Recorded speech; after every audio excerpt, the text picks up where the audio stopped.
नमस्कार, दिल्ली न्यूज में आपका बहुत बहुत स्वागत है। चलिए देखते हैं आज की 25 फटाफट काम की और महत्वपूर्ण बड़ी खबरों को। पर इससे पहले वीडियो को लाइक करना बिल्कुल ना भूलें। ट्रेनों में जोड़े जाएंगे 1000 से ज्यादा जनरल डिब्बे। रेल यात्रियों को बड़ी राहत मिलने जा रही है। इसके तहत सैकड़ों ट्रेनों में 1000 से ज्यादा जनरल डिब्बे जोड़े जाएंगे। रेलवे बोर्ड का कहना है कि जनरल क्लास के यात्री रेलवे की प्राथमिकता है। ऐसे में 1000 से ज्यादा नए डिब्बे जोड़े जाएंगे, जिससे 1 लाख यात्रियों को फायदा होगा। वहीं अगले 2 सालों में 10,000 से ज्यादा नॉन एसी ट्रेनों में डिब्बे जोड़े जाएंगे। अरविंद केजरीवाल को दिल्ली चुनाव में भारी पड़ सकती है ये कमजोर कड़ियां। तिहाड़ जेल से छूटते ही अरविंद केजरीवाल कमान अपने हाथ में ले लेते हैं। जैसे सक्रियता हरियाणा विधानसभा चुनाव के दौरान देखने को मिली थी, लोकसभा चुनाव में अंतरिम जमानत पर रिहा होने के वक्त भी नजर आया था। दिल्ली विधानसभा चुनाव तो अरविंद केजरीवाल के लिए करो या मरो जैसा ही है। आम आदमी पार्टी नेता के कई मजबूत साथी उनका साथ छोड़ चुके हैं और कुछ तो एग्जिट गेट के पास खड़े नजर आते हैं। दिल्ली में वर्क फ्रॉम होम का फॉर्मूला लागू। प्रदूषण को कम करने के लिए दिल्ली सरकार ने सरकारी दफ्तरों में वर्क फ्रॉम होम का निर्णय लिया है। इस निर्णय के तहत सरकारी दफ्तरों में 50% कर्मचारी घर से काम करेंगे। इसके इम्प्लीमेंटेशन के लिए सचिवालय में बुधवार दोपहर 1 बजे अधिकारियों के साथ बैठक हुई। दिल्ली सरकार के पर्यावरण मंत्री गोपाल राय ने इसकी जानकारी अपने एक्स अकाउंट पर पोस्ट करके दी है। इससे पहले मंगलवार को गोपाल राय प्रेस वार्ता करके दिल्ली में ऑड इवन नियम लागू करने के भी संकेत दिए थे। दिल्ली वासियों को मिलेगी बड़ी राहत, अब नहीं करना पड़ेगा बसों का घंटों इंतजार।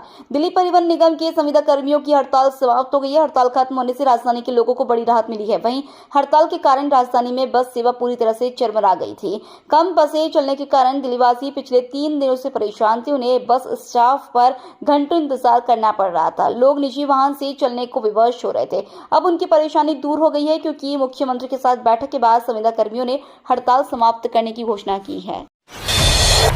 दिल्ली में आम लोगों के लिए खुला व्यापार मेला। पहले ही दिन पहुंचे 25,000 से ज्यादा लोग।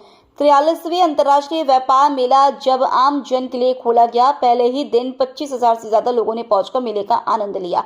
14 नवंबर से शुरू हुए इस मेले को 18 नवंबर व्यापारिक प्रतिनिधियों के लिए खोला गया था, लेकिन 19 नवंबर से इसे आम जनता के लिए खोल दिया गया। मेले में आए अधिकांश लोगों ने अपने अपने राज्यों के मंडपों में जाकर वहां की विशिष्ट सांस्कृतिक धरोहर और हस्तशिल्प का आनंद लिया। अमित शाह का बड़ा ऐलान, 26 नवंबर से पहले अंडर ट्रायल कैदियों को मिलेगा न्याय। केंद्रीय गृह मंत्री अमित शाह ने कहा कि केंद्र सरकार यह सुनिश्चित करने का प्रयास करेगी कि जेल में बंद सभी अंडर ट्रायल कैदियों जिन्होंने अपने आरोपों के लिए निर्धारित अधिकतम सजा का 1/3 हिस्सा पूरा कर लिया, उन्हें संविधान दिवस से पहले न्याय प्राप्त हो जाए। आपको बता दें कि 26 नवंबर को संविधान को अपनाया गया था, इसलिए इस दिन को संविधान दिवस के रूप में मनाया जाता है। शराब घोटाले में आरोपी केजरीवाल ने हाई कोर्ट से किया मुकदमा रोकने की मांग। दिल्ली के पूर्व मुख्यमंत्री अरविंद केजरीवाल ने कथित शराब घोटाले में एक बार फिर दिल्ली हाई कोर्ट का रुख किया है। आम आदमी पार्टी के राष्ट्रीय संयोजक ने ट्रायल कोर्ट में उनके खिलाफ मुकदमा चलाए जाने पर रोक की मांग की है। केजरीवाल ने ट्रायल कोर्ट की ओर से प्रवर्तन निदेशालय की शिकायत पर संज्ञान लेने के फैसले को चुनौती दी है। उन्होंने इसके लिए मंजूरी नहीं होने की दलील दी है। प्याज के बढ़ते दाम से मिलेगी राहत। नासिक से दिल्ली पहुंचेगी चौथी कांदा एक्सप्रेस। प्याज के बढ़ते दामों से परेशान दिल्ली वालों को राहत मिलने वाली है। केंद्रीय उपभोक्ता मामले, खाद्य एवं सार्वजनिक वितरण मंत्रालय ने बताया कि नासिक में केंद्र के प्राइस स्टेबलाइजेशन बफर से 840 मीट्रिक टन प्याज की खेप शनिवार को नई दिल्ली पहुंच गई और 720 मीट्रिक टन प्याज की एक और खेप आज राष्ट्रीय राजधानी पहुंचने की संभावना है। मंत्रालय ने बताया कि ये खेप 17 नवंबर की सुबह दिल्ली के किशनगंज रेलवे स्टेशन पर पहुंच गई। गुरुग्राम में नमो भारत ट्रेन के रूट में बनेंगे 5 इंटरचेंज स्टेशन। गुरुग्राम में नमो भारत ट्रेन रूट में 5 इंटरचेंज स्टेशन का निर्माण होगा। ये ट्रेन साइबर सिटी और हीरो होंडा चौक पर ओल्ड गुरुग्राम में प्रस्तावित मेट्रो से जुड़ेगी। राजीव चौक पर भोंसी से स्टेशन तक प्रस्तावित मेट्रो में जुड़ेगी। सेक्टर 56 से पंचगांव तक प्रस्तावित मेट्रो से यह गांव खिड़की डोला और पंचगांव में जुड़ेगी। राजीव चौक और गांव खिड़की डोला में लेक प्रस्तावित ISBT की तरफ नमो भारत ट्रेन का गेट बनाया जाएगा। प्रदूषण को लेकर गोपाल राय ने केंद्र को लिखी चिट्ठी, पीएम मोदी से की खास अपील। दिल्ली में प्रदूषण बेहद गंभीर श्रेणी में पहुंच गया है। सुप्रीम कोर्ट के आदेश के बाद दिल्ली, गुरुग्राम, फरीदाबाद में सभी क्लासें ऑनलाइन शिफ्ट कर दी गई हैं। इसके अलावा ग्रेड 4 के नियम भी लागू हैं। इस बीच दिल्ली के पर्यावरण मंत्री गोपाल राय ने मोदी सरकार को एक चिट्ठी लिखी और प्रदूषण से निपटने के लिए कृत्रिम बारिश कराने की मांग की। सचदेवा ने दिखाई गोल्ड प्लेटेड टॉयलेट सीट्स की फोटोज। बोले यही लगी थी केजरीवाल के शीश महल में। दिल्ली भारतीय जनता पार्टी के अध्यक्ष वीरेंद्र सचदेवा ने बुधवार को एक प्रेस कॉन्फ्रेंस की, जिसमें उन्होंने सोने की परत वाली वॉश बेसिन और टॉयलेट सीट की फोटो दिखाते हुए आरोप लगाया कि ये वही आलीशान बाथ फिटिंग्स है जिन्हें पूर्व मुख्यमंत्री अरविंद केजरीवाल ने सीएम रहते हुए सरकारी आवास में लगवाया था। सचदेवा ने कहा कि खुद को कट्टर ईमानदार बताने वाले केजरीवाल का असली सच यही है। इसके साथ ही उन्होंने बताया कि भारतीय जनता पार्टी के कार्यकर्ता इस मुद्दे को लेकर आज सुबह केजरीवाल के आवास का घेराव करेंगे और उनसे उनकी काली कमाई का हिसाब पूछेंगे। दिल्ली हाईकोर्ट ने लावा कंपनी के एमडी को मनी लॉन्ड्रिंग मामले में दी जमानत। दिल्ली उच्च न्यायालय ने बुधवार को स्मार्टफोन निर्माता कंपनी वीवो से जुड़े धन शोधन मामले में लावा इंटरनेशनल मोबाइल कंपनी के प्रबंध निदेशक हरिओम राय को जमानत दे दी। न्यायमूर्ति मनोज कुमार औरी ने लावा अधिकारी को राहत प्रदान की, जो पिछले वर्ष अक्टूबर में प्रवर्तन निदेशालय द्वारा गिरफ्तारी के बाद से हिरासत में थे। दिल्ली में पटाखों की ऑनलाइन बिक्री रोकने के आदेश जारी। पोल्यूशन की तगड़ी मार के बीच दिल्ली पुलिस क्राइम ब्रांच ने पटाखों की ऑनलाइन बिक्री बंद करने का निर्देश जारी किया है। क्राइम ब्रांच ने इसको लेकर ई कॉमर्स प्लेटफॉर्मों को चिट्ठी लिखी है। यह कदम ई कॉमर्स वेबसाइटों, सोशल मीडिया के जरिए हो रही डिलीवरी को देखते हुए उठाया गया है। बता दें कि बीते 14 अक्टूबर के आदेश में पटाखों के निर्माण, भंडारण और इस्तेमाल पर प्रतिबंध लगा दिया गया था। दिल्ली यूनिवर्सिटी ने फिर टाले डूसू चुनाव नतीजे की तारीख। दिल्ली यूनिवर्सिटी ने दिल्ली विश्वविद्यालय छात्र संघ चुनाव के नतीजों की घोषणा को टाल दिया है। अब काउंटिंग 25 नवंबर को होगी, जो कि दिल्ली हाईकोर्ट की ओर से रखी गई समय सीमा से ठीक एक दिन पहले है।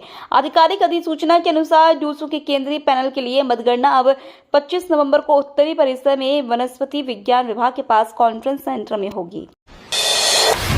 भारत सरकार का बड़ा फैसला, पाकिस्तान नहीं जाएगी टीम, टूर्नामेंट से नाम लिया वापस।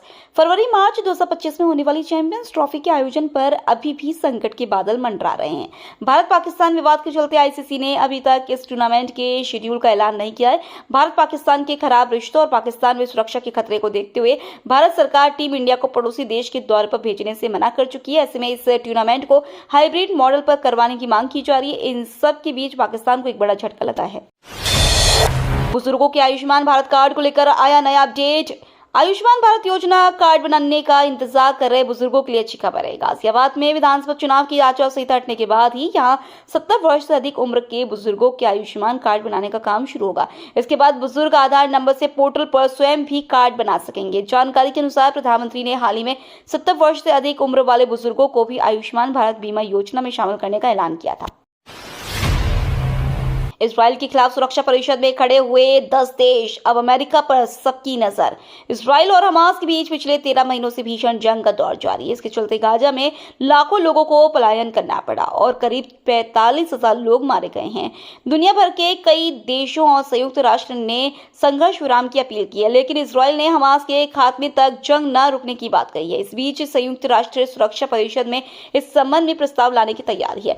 इस प्रस्ताव को सुरक्षा परिषद के चुने हुए 10 सदस्यों ने आगे बढ़ाया है, जिसे रूस और चीन जैसे देश समर्थन कर सकते हैं। वही आशंका है कि अमेरिका अपनी वीटो पावर का इस्तेमाल करते हुए इसे रोक सकता है। दिल्ली एनसीआर में सांस पर प्रदूषण का अटैक, ऑक्सीजन खरीद रहे हैं लोग। दिल्ली में अब सांस जानलेवा हो गई है। जीवित रहने के लिए मुफ्त में मिलने वाली हवा आपको बीमार कर सकती है, इसलिए लोग सांस खरीद रहे हैं। हेल्दी सांस के लिए लोग एयर प्यूरिफायर पर निर्भर हैं। इस वजह से बाजारों में एयर प्यूरिफायर डिमांड बढ़ गई है। लगातार पोल्यूशन के जद में रहने वाले बीमार पड़ रहे हैं, उन्हें इसकी कीमत बीमारी से चुकानी पड़ रही है। दवाओं का कारोबार बढ़ गया है। सांस और लंग्स की बीमारी से संबंधित दवाओं की बिक्री में 30 से 40% तक इजाफा हो गया है। पीएम मोदी को सर्वोच्च सम्मान देंगे गुयाना, बारबाडोस और डोमिनिका। 2 दिवसीय गुयाना दौरे पर पहुंचे प्रधानमंत्री नरेंद्र मोदी को गुयाना में सर्वोच्च राष्ट्रीय पुरस्कार द ऑर्डर ऑफ एक्सीलेंस से सम्मानित किया जाएगा। इसके अलावा बारबाडोस भी पीएम मोदी को अपने सर्वोच्च सम्मान honorary award of freedom of Barbados से सम्मानित करेगा। कैरिबियाई देश डोमिनिका भी गुयाना में ही पीएम मोदी को अपना सर्वोच्च सम्मान डोमिनिका अवार्ड ऑफ ऑनर देगा।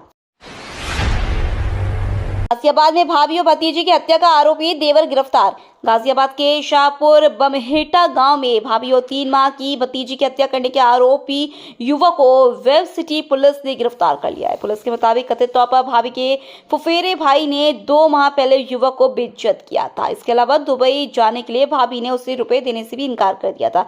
इसी का बदला लेने के लिए उसने इस धौर्य हत्याकांड को अंजाम दिया था। दिल्ली मेट्रो के इस ऐप पर मिलेगा ऐतिहासिक स्मारकों का टिकट। अगर आपको लाल किला, कुतुब मीनार, हुमायूं का किला या पुराना किला घूमने जाना है तो अब आप एंट्री टिकट दिल्ली मेट्रो के टिकट से ही खरीद पाएंगे। इस सिलसिले में डीएमआरसी और एएसआई ने एक समझौता किया है, जिसके तहत ये जल्द ही संभव होगा। दिल्ली मेट्रो रेल कॉर्पोरेशन ने भारतीय पुरातत्व सर्वेक्षण के साथ एक समझौता ज्ञापन पर हस्ताक्षर किए, जिसके अनुसार अब दिल्ली मेट्रो के मोमेंटम 2.0 दिल्ली सारथी मोबाइल ऐप के माध्यम से एएसआई संरक्षित स्मारकों के टिकट खरीदे जा सकते हैं। एक एमआरआई के लिए एम्स से मिली 3 साल बाद की तारीख, इलाज के नाम पर हो रहा मजाक। अगर आपने कभी एमआरआई स्कैन करवाया होगा तो अधिक से अधिक 4-5 घंटे तक इंतजार किया होगा, लेकिन क्या आप जानते हैं कि देश के सबसे बड़े अस्पतालों में शुमार अखिल भारतीय आयुर्विज्ञान संस्थान में एमआरआई स्कैन करवाने के लिए मरीजों को 3 साल तक इंतजार करना पड़ रहा है। हाल ही में एक मरीज जयदीप डे को एम्स में अपनी दाहिने पैर की चोट के लिए एमआरआई स्कैन करवाने के लिए 2027 की तारीख मिली है, जो इलाज के नाम पर सबसे घटिया नीति है। बीएसएनएल लाया 365 दिन वाला नया रिचार्ज प्लान, जियो एयरटेल की बोलती बंद। बीएसएनएल ने हाल ही में 50,000 से ज्यादा 4G मोबाइल टावर इंस्टॉल कर दिया है। कंपनी ने इनमें से 41,000 से ज्यादा मोबाइल टावर को ऑपरेशनल कर दिया है ताकि यूजर्स के बेहतर कनेक्टिविटी मिल सके। कंपनी ने इसी बीच 365 दिन वाला एक और सस्ता रिचार्ज प्लान लॉन्च किया है, जिसके लिए यूजर्स को डेली 4 रुपए से भी कम खर्च करना पड़ता है और कॉलिंग और डेटा आदि का भी लाभ मिलता है। बीएसएनएल के इस सस्ते रिचार्ज प्लान ने निजी टेलीकॉम कंपनियों एयरटेल और जियो के लिए बड़ी टेंशन बन गया है। कोहरे की मार झेल रही यात्री काशी विश्वनाथ एक्सप्रेस 14 घंटे 25 मिनट देरी से रवाना। कोहरे के कारण पिछले कई दिनों से रेल यात्री परेशान हैं। बुधवार को भी दिल्ली आने वाली लंबी दूरी की 70 ट्रेनें 1 घंटे से 27 घंटे तक विलंब से चल रही है। वहीं पूर्वा 11:35 पर नई दिल्ली से रवाना होने वाली काशी विश्वनाथ एक्सप्रेस 14 घंटे 25 मिनट के विलंब से आज 2 बजे चलेगी। दरभंगा हमसफर एक्सप्रेस दोपहर 12:15 की जगह शाम 5:15 बजे चलेगी। एशियन चैंपियंस ट्रॉफी में भारत की लड़कियों ने चीन को धूल चटाकर रचा नया इतिहास। बिहार के राजगीर में हुई एशियन चैंपियंस ट्रॉफी में भारतीय महिला टीम ने तिरंगा लहरा दिया और चीन को पटकते हुए तीसरी बार खिताब जीत लिया। फाइनल में भारत ने चीन को 1-0 से हराया। भारतीय प्लेयर्स ने कमाल का प्रदर्शन किया और गेंद को ज्यादातर समय अपने नियंत्रण में रखा और दूसरी तरफ चीन की प्लेयर्स मैच में एक भी गोल नहीं कर पाई। भारत के लिए मैच का एकमात्र गोल दीपिका ने किया और उनके गोल की मदद से ही भारत खिताब जीतने में सफल रहा है। ये तो थी आज की बड़ी खबरें। रोजाना ऐसी सबसे पहले अपडेट पाने के लिए चैनल को सब्सक्राइब करना बिल्कुल ना भूलें। धन्यवाद।